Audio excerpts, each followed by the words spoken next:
Muntik na magkainitan sa bench tapos binubu pa ng buong arena.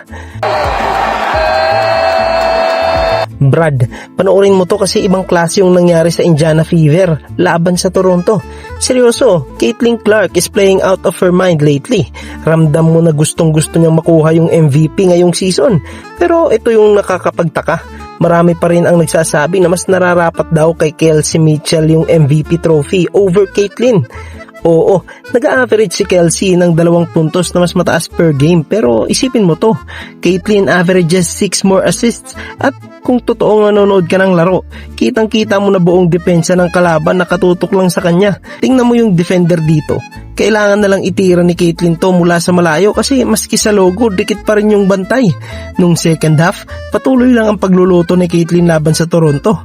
Yung court vision niya, wala talagang nakakalapit sa WNBA ngayon.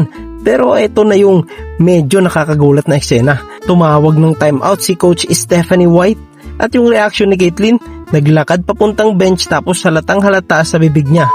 Grabe, di ba? Kahit na nanalo na sila, ramdam mo pa rin na may konting tensyon sa pagitan nila ng coach niya.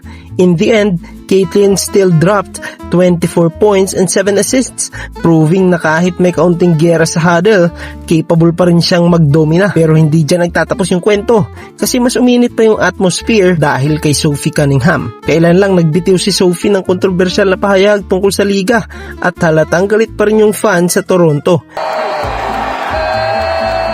Pagpasok pa lang niya sa court, rinig na rinig mo na agad yung napakalakas na boo mula sa buong arena. Every single time na hawakan niya yung bola, parang sasabog yung stadium sa galit.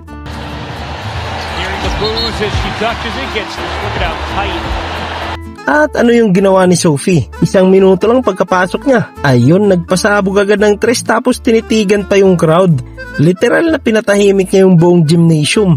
Tingnan mo rin yung basketball side nito. Sophie is not just throwing shots. She actually leads the entire WNBA in 3-point percentage right now, shooting an insane 46% from deep.